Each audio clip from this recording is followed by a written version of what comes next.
Chalo students, let us try to solve one question. XYZ is a company incorporated under the Companies Act 2013. The paid up share capital of the company is held by others as on 31st March 2024 is as under. क्या बोलना चाहते हैं कि एक company है XYZ, उस company का जो पेड अप शेयर कैपिटल है, इसका मतलब जो शेयर कैपिटल है उसका वो किसके किसके पास कितना है।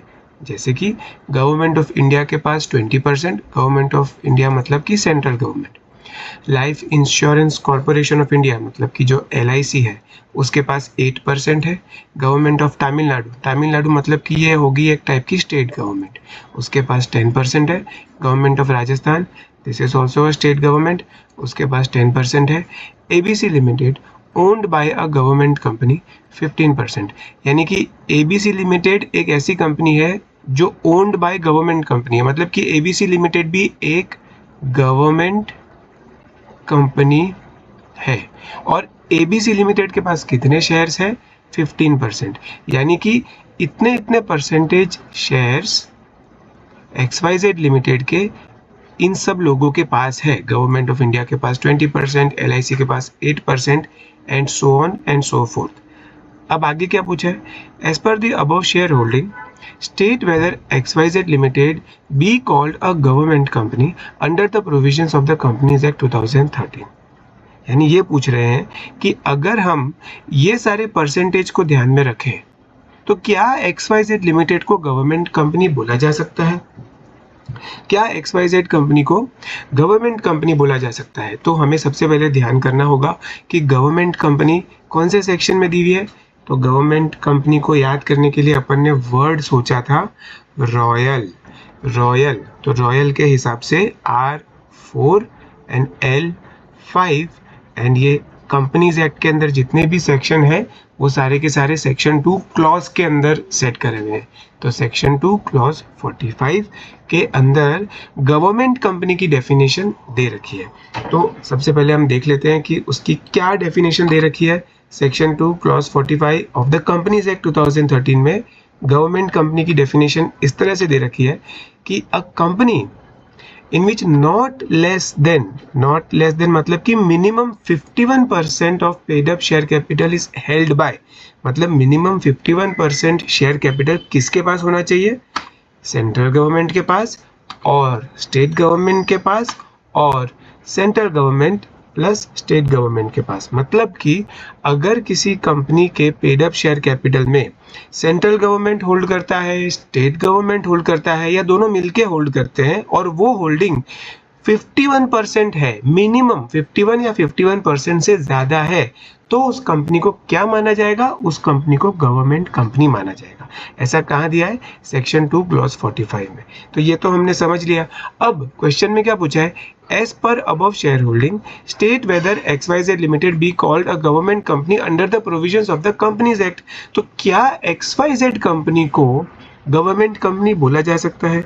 तो चलो ये जो टेस्ट है 51% वाली वो हम करके देखते हैं। देखो government of India central government के पास 20% है, तो ये हम ऐड करेंगे कि सेंट्रल गवर्नमेंट के पास 20% है। LIC, अभी LIC तो एक कॉरपोरेशन है, वो तो एक पब्लिक इंस्टीट्यूशन है, वो इस पूरी लिस्ट में कहीं पर भी मेंशन नहीं है, तो हम LIC को इंक्लूड नहीं करेंगे। Government of Tamil Nadu state government है, स्टेट गवर्नमेंट को इंक्लूड करना है तो हम लोग यहाँ पर गवर्नमेंट ऑफ, यहाँ पे स्टेट गवर्नमेंट लिख देते हैं और ब्रैकेट में लिख देते हैं तमिलनाडु। ठीक है, तो उसका हम जोड़ेंगे कितना? 10%। थोड़ा सा प्रेजेंटेशन का ध्यान रखते हैं ताकि हमें इजीली समझ में आए।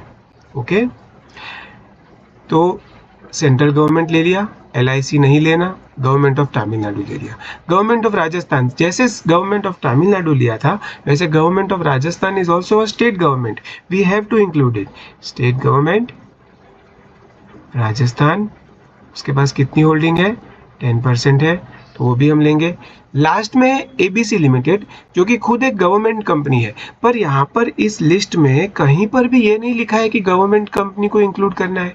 सब गवर्नमेंट यहाँ पर स्टेट गवर्नमेंट की बात कर रहे हैं, सेंट्रल गवर्नमेंट की बात कर रहे हैं, या फिर सेंट्रल गवर्नमेंट और स्टेट गवर्नमेंट साथ में मिलकर होल्ड कर रहे हैं उसकी बात कर रहे हैं। कहीं पर भी ऐसा नहीं कहा है कि कोई कंपनी होल्ड कर रही हो, तो हम ये एबीसी लिमिटेड को भी इंक्लूड नहीं करेंगे। भले ही ये ओन्ड बाय गवर्नमेंट कंपनी है, पर ये है तो खुद एक कंपनी ना। एबीसी लिमिटेड एक कंपनी है ना, इसके नाम के आगे लिमिटेड लगा है, तो ये एक कंपनी है, ये कोई गवर्नमेंट नहीं है, तो हम इसको इंक्लूड नहीं करेंगे। तो हम किसको किसको इंक्लूड करेंगे? सेंट्रल गवर्नमेंट का 20%, स्टेट गवर्नमेंट का 10%, तमिलनाडु वाला, और स्टेट गवर्नमेंट ऑफ राजस्थान का 10%। मतलब मिला के टोटल कितना हुआ? 40%। हमें टोटल कितना चाहिए था गवर्नमेंट कंपनी कहलाने के लिए? 51% चाहिए था, पर हमारे पास टोटल कितना हो पाया? ओनली 40%। तो इसका क्या मतलब निकला कि XYZ कंपनी को गवर्नमेंट कंपनी नहीं माना जा सकता। XYZ is not a government company, क्योंकि गवर्नमेंट कंपनी कहलाने के लिए मिनिमम 51% उसका पेड अप शेयर कैपिटल या तो सेंट्रल गवर्नमेंट के पास होना चाहिए, या तो स्टेट गवर्नमेंट के पास होना चाहिए, या तो सेंट्रल और स्टेट गवर्नमेंट ज्वाइंटली होल्ड करने चाहिए। ऐसा कहाँ मेंशन है? ऐसा सेक्शन 2 क्लॉज 45 में मेंशन है। इसका स्टैंडर्ड आंसर भी मैंने व्हाट्सएप पे डाला है, आप सब लोग उसे देख लीजिए।